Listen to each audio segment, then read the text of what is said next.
Faktor selanjutnya adalah faktor ekonomi. Faktor ekonomi banyak sekali ya. Cuman yang paling mendasar yang sering karena ini pengantar pasar modal. Jadi yang paling sering mendasar dilihat adalah beberapa. Yang pertama adalah yang saya jelaskan di sini adalah produk domestik bruto. Produk domestik bruto. Artinya apa? Produk domestik bruto itu adalah jumlah total output produksi yang dihasilkan oleh suatu negara dalam jangka waktu tertentu. Jadi kalau suatu negara memproduksi barang secara banyak, dianggapnya ekonominya tumbuh. Nah, semakin banyak lagi, semakin tumbuh. Tadinya dia bisa cuma memproduksi padi, lalu memproduksi jagung kita pikir dalam satu ekonomi daerah aja ya, berarti makin makmur. Bisa memproduksi sepeda, makin makmur lagi. Bisa memproduksi mobil, makin makmur. Komputer, makin makmur. Semakin banyak itu semakin makmur. Nah, PDB adalah ukuran dari pertumbuhan ekonomi suatu negara. Jadi kalau presiden bilang pertumbuhan ekonomi negara 6%, itu berarti pertumbuhan PDB ini yang di state sama dia. Nah, jika ekonomi tumbuh secara tinggi, maka orang-orangnya akan mendapatkan penghasilan dengan baik, gitu ya. Penghasilan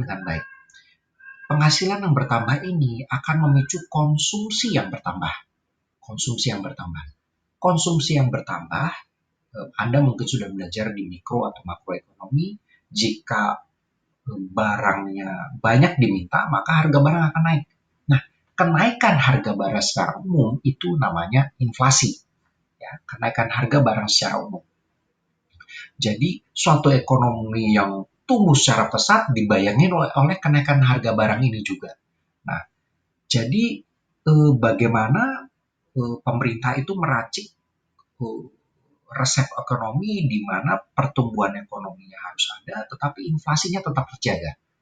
Nah, yang dapat meracik ini dengan baik, disitulah ekonominya bagus, disitulah tempat investasi yang baik.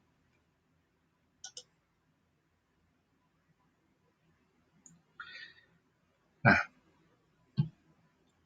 sekarang itu kalau pertumbuhan ekonomi baik. Pertumbuhan ekonomi yang turun, tentu saja inflasinya juga akan turun ya, akan rendah. Baik di satu hal, buruk di satu hal.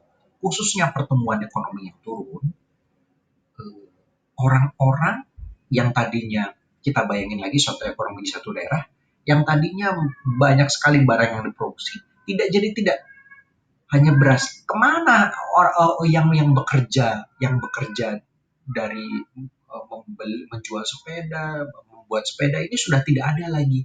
Artinya di situ timbul yang namanya pengangguran. Pertumbuhan ekonomi yang tinggi, penganggurannya juga menurun, inflasinya naik. Tapi pertumbuhan ekonomi yang rendah, penganggurannya naik, inflasinya turun. Itu kira-kira yang penting. Selebihnya lagi yang memicu inflasi juga adalah mata uang lain. Juga biasa mata uang lain di tahun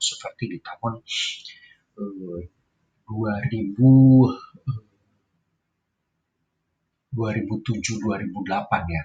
Ada yang namanya mata uang Indonesia, rupiah terhadap dolar bisa sampai 16.000 satu dolarnya. Akibatnya barang impor naik sekali harganya gitu ya, karena perbedaan kurs dolar ini.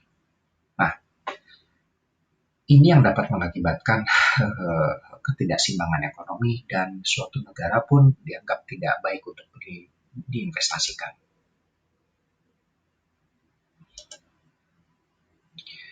Selanjutnya analisis ekonomi.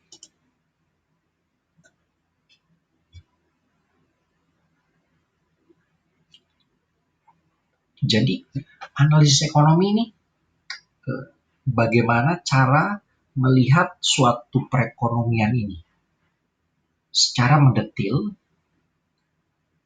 industri mana yang bagus sehingga bisa melihat bisa dipilih sektor atau negara dan sektornya yang terbaik untuk dimasukkan investasi.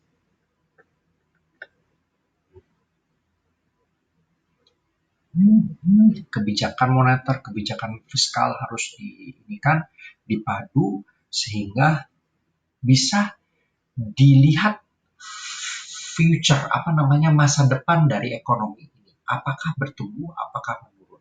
Ya, politiknya tidak stabil, maka menurun mungkin di masa depannya. Jangka waktu investasinya harus panjang ya. Analisis fundamental jangka investasinya panjang.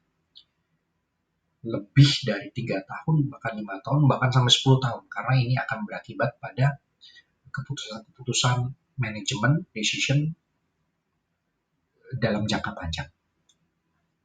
Kira-kira seperti itu. Anda bisa mengembangkannya lagi dari wacana-wacana yang saya berikan nanti dalam bentuk PDF. Terima kasih banyak.